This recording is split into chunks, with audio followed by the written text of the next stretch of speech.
Okay, so State of the Game has recently finished for The Division 2, and I'm going to be recapping on it, but before I get into that, I want to let you guys know something that can be done quicker than their maintenance tomorrow, in order to get past some of the challenges that you're stuck with to unlock the Gunner Specialization. So I've seen people say that when they're killing enemies that you have to have stuck in riot foam. That's not working, and there's a few others along those lines, but the main one is the fact that you need to get enemies, you need to make enemies confused and kill them, and that's one of the challenges to progress through and unlock Gunner. A few people have said in the comments that if you get someone, I know this isn't going to be the easiest thing, but if you get someone else in your game that has the Gunner Specialization, get them to use their Banshee Pulse. Even in the shooting range this works, but use the Banshee Pulse, pulse the enemies, make them confused, and then if you need to confuse the enemies and kill them, then your friend will use the Banshee Pulse, you shoot the enemies. That way it counts towards the Specialization challenge. You can also try finding the nutty hyenas that always pop some pills and then charge at you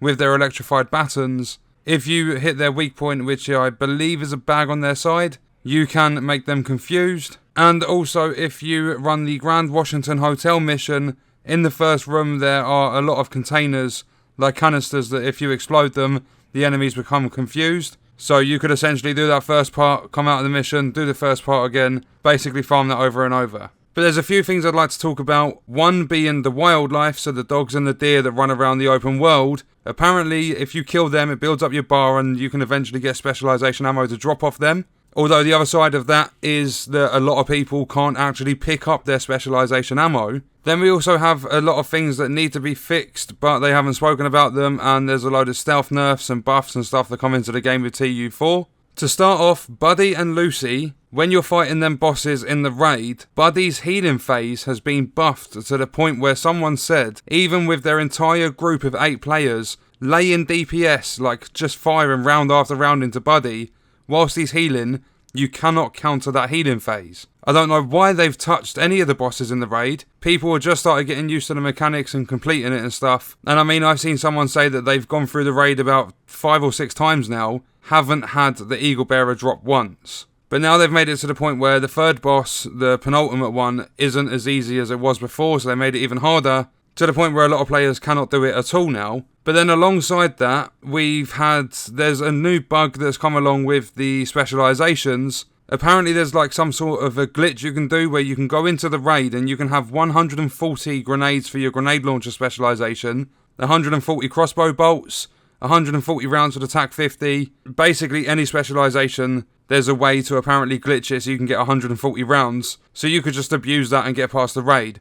I've heard from someone that has got the completion time of the raid on console down to 19 minutes because of it. And then we have the Merciless rifle. I don't know how long ago this happened, but basically it's got primers and detonators. So you hold down your right trigger, you shoot a primer, and as soon as you let go it fires a detonator. You can stack it up to 5 times using the Merciless. But the explosion from the detonator, from the primers going off when you detonate it, apparently that ignored armor completely and just dealt damage to the enemy's health. That was never a problem in the 3 months of this game. Until the raid comes out, they don't want many people to complete it. For some reason, 3 of the 6 gear sets in the game are unobtainable for 95% of the player base because it's locked behind the raid. And the only exotic AR in the entire game is also locked behind the raid with a very low drop chance. And that thing looks OP as shit. But now, because of the Merciless affecting the raid, the hardest bit of content in the game, they've completely removed what they're calling a bug for the Merciless to ignore armor and just deal damage straight to health. It was fine for every other activity in the game, but as soon as it has an effect on the raid,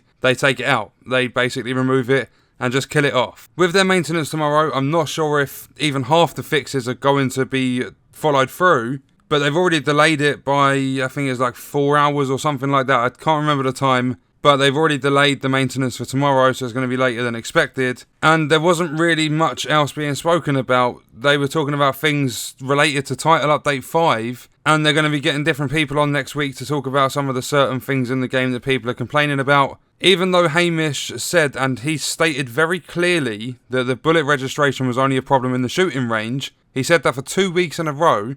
But now all of a sudden he's changed his mind. They've apparently got enough feedback now so that they can look into it and they can see that it is an effect. But they're not saying it's anything to do with the game's development. They're blaming it on the servers. saying because the server, when you go into cover and there's an animation of you starting to fire, apparently that is doing something with the bullet registration. And I know that's not the case because I've shot plenty of enemies standing out in the open and I've had trouble with the bullets registering. So I don't think it's an animation and a delay in the server. But obviously I don't know anything about that. I'm not a developer myself, so it's something that I'm hoping we see in the upcoming fixes, because apparently in the maintenance tomorrow they're going to be doing that server stuff. So whether or not they've actually found a fix through community feedback or not, we will see tomorrow after the maintenance. A load of people have said they can't change their loadouts. Apparently that is because your mod inventory is full, so if you delete some mods or something, that will fix it. I don't know if that's the case. I'm very close to being full up. I haven't even tried changing my loadouts.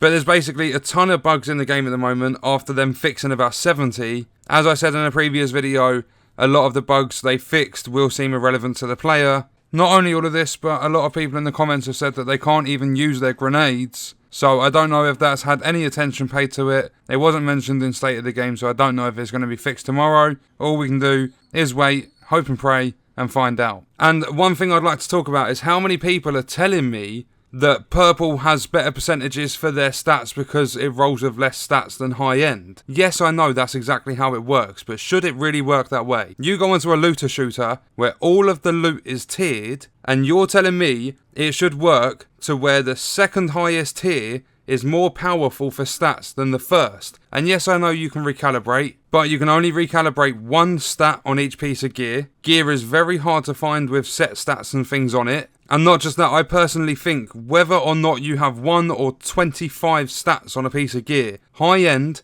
should always be more powerful than the lower tiers. I'm hoping you can see what I'm saying. Like, high end should always be the most powerful stuff in the game because it's the highest tier. So I don't know, I think I'm going to skip today. I'm not going to go on the game and try and get the exotic holster. I'm going to wait for the maintenance tomorrow. Wait until they fix a load of the bugs that come with Title Update 4. And we've also heard that apparently they're going to be working on skills being more powerful. They've reverted the chem launcher back to its previous state where it was a one tap to heal. But apparently now we can't heal like members of our group from distance. I don't know how that works now. And also something I'd like to point out which I'm really confused about. So if you understand it better than I do, please let me know in the comments. The guy, I'm not sure what his name was, but he was talking about how the gunner specialization works and makes you feel tanky. And he said basically the more ammo you put into an enemy, so you've got to be accurate with it, but the more shots you fire into an enemy, the more armor you get back. What I don't understand about this is if that's the case, why have they made it so you shoot enemies, you get armor back? But at the same time, the less ammo you have for that specialization, the less armor you get. So say you get 100,000, say you get 150,000 when you've got 150 rounds for the minigun. You're going to be shooting, and if you lose 30,000, so you're down to 120k armor, you're shooting enemies, you're going to get that to build back up. But because you now have less ammo in the minigun, you can't build up because the max amount of armor you can get has decreased because it's based on how much ammo you actually have for the minigun. I don't know, as I said, I'm going to wait for the maintenance tomorrow, load the game up, see if I can get my hands on the exotic holster, but that's going to do it for the video. As always, let me know your thoughts and stuff in the comments. I'm hoping the little tip at the beginning helped you guys out in terms of getting through those challenges. If there's anything else you need help with, I'll try and look up, try and do some research and stuff and find out if it's possible to fix it before instead of having to wait for a maintenance. But that's the end of the video. I hope you guys enjoyed it. Thank you for watching.